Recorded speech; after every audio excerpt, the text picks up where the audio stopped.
Hi BookTube, it's Marianne at your last week book, and today I have my first wrap up of January 2021.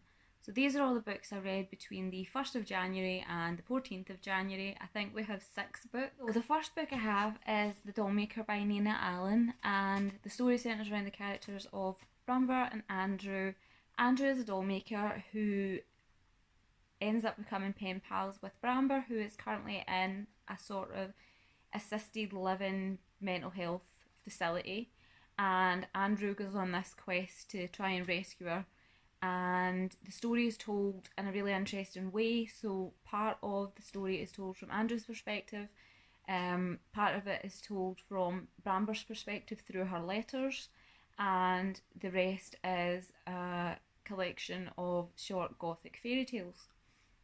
So the book I gave 4 out of 5 stars, and I mean, the biggest issue for me was the short stories in this were fantastic, and that really clawed it back from being a 3-star read, because even though the short stories in the book ran eerie parallels between the life experiences of both Andrew and Bramber, I felt I couldn't connect with Andrew and Bramber as characters, but I did like to see the character development that they have throughout the book, because they both have sort of past trauma that they're working through.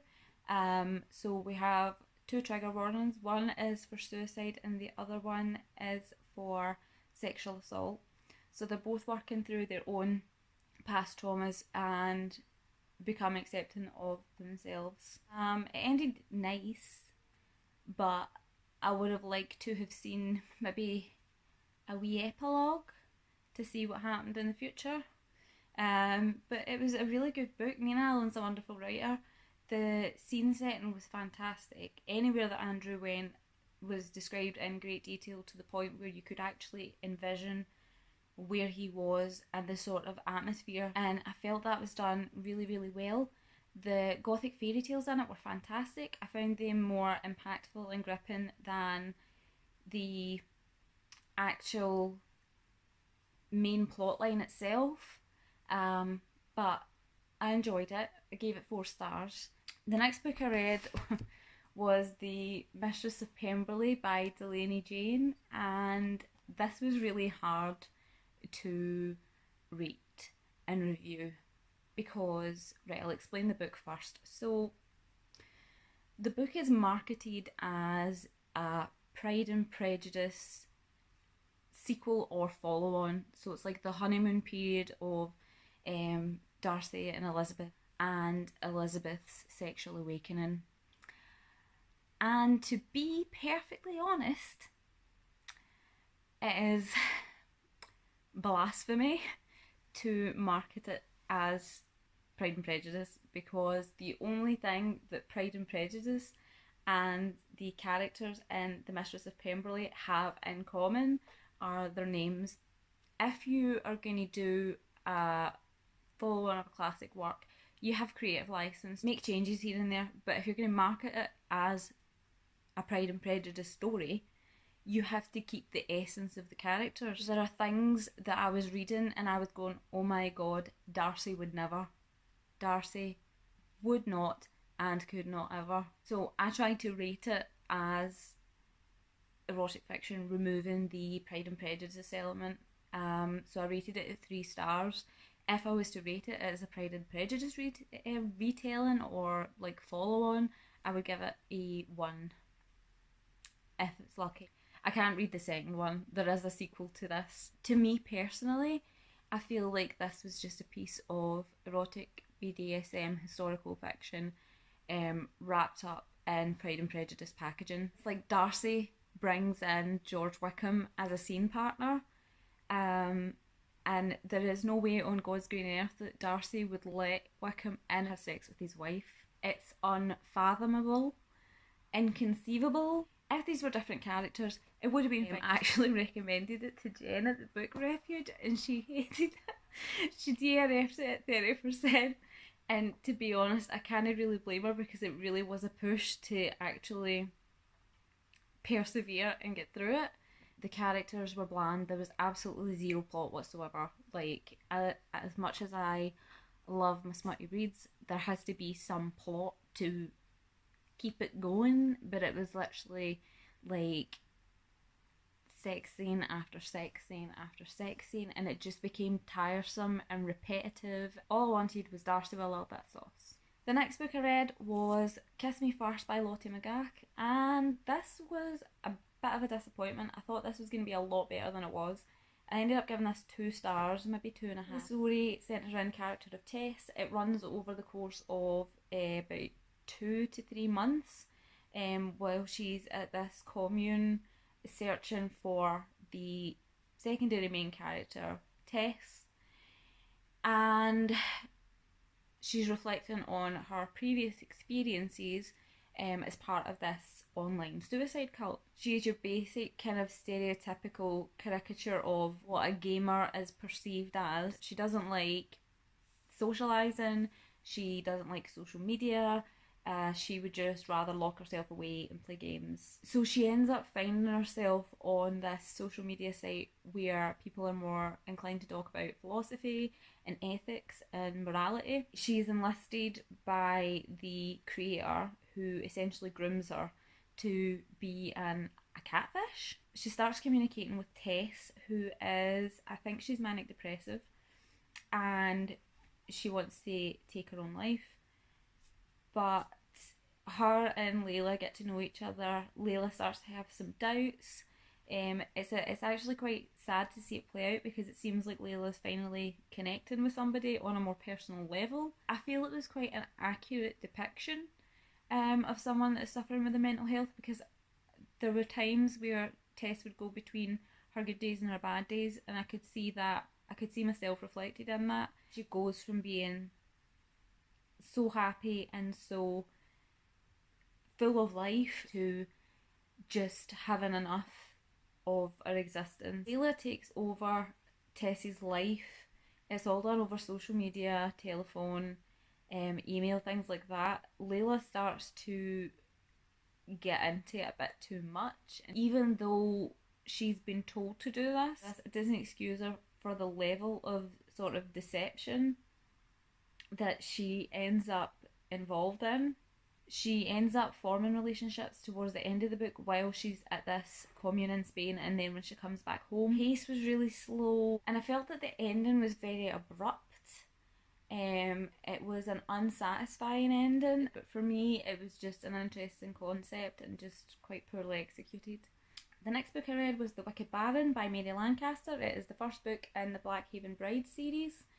It centres around the characters of Gilly and Lord Wickenden. Gilly and her brother Bernard have lost their parents, and they are trying to keep the family home afloat and make money and stuff like that, so they're running these illegal card parties where people are coming in and gambling, and she meets Lord Wickenden at one of these card parties. There is instant attraction between the two of them.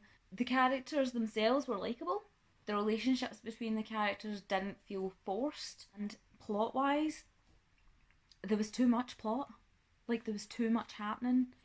There was smugglers, and there was a love triangle, a wicked stepmother figure, and it was just too much.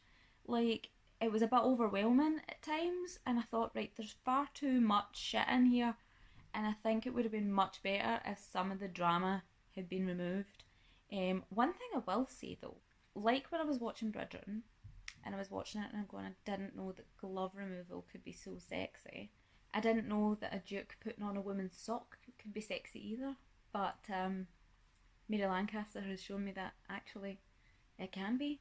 I gave it 3 stars. Good story, good characters, it was just too much faff. The next book I read was The Universe in Your Hand by Christophe Galfard, and this was a 5-star read. It is absolutely wonderful.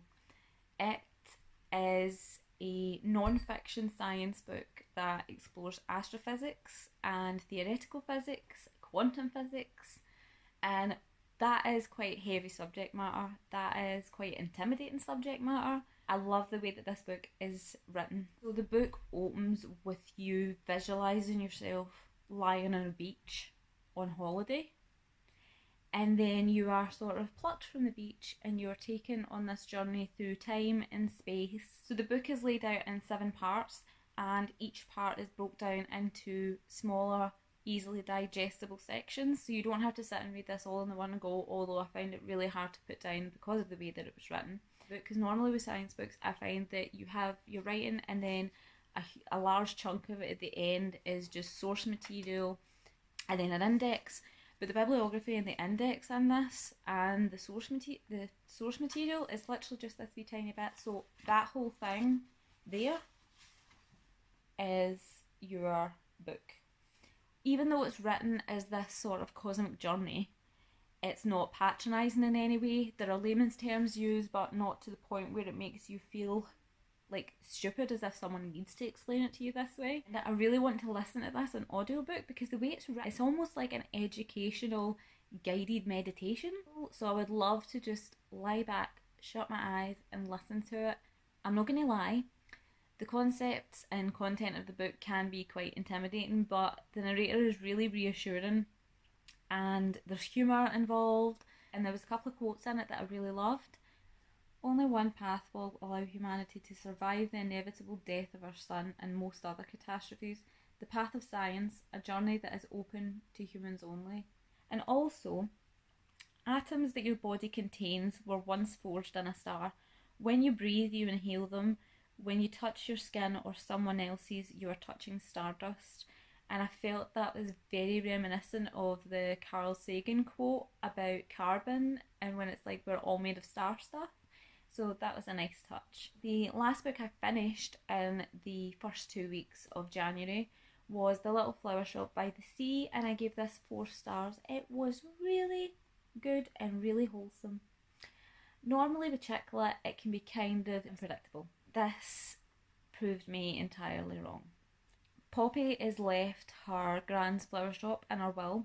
Poppy doesn't want to go back to Cornwall, she's got too many bad memories there, but she goes anyway. And she has a phobia of flowers, which doesn't really help working in a flower shop. Her plans are that she's probably going to sell up. She doesn't want the responsibility. She has a history of reckless behaviour and mental health issues and getting in trouble with the police. But she gets there, she meets the locals, she forms friendships, she forms relationships, and she ends up choosing to keep the flower shop. She meets Jake, who is a very handsome man. They form a friendship at the start, which I think is really sweet because it doesn't jump straight into the romance, even though there is chemistry there.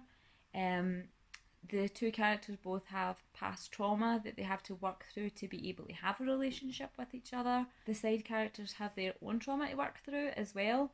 And what I liked was the focus wasn't just put on the main character's development, it was also on the side characters. Nobody was left out in the story, and the ensemble of characters that are in this book were all so likeable, and it had a really nice and lovely end. I literally picked this up in the works without even kind of reading the synopsis, and I've had it on my bookshelf for about 2 years and never picked it up, but I picked it in my TBR jar and I'm glad I did. And I'm also going to look and see what other books that the author's written, because she did a fantastic job of taking a genre that can be really predictable and making it into something really special and heartwarming. Those were the only books I fully finished in the first 14 days.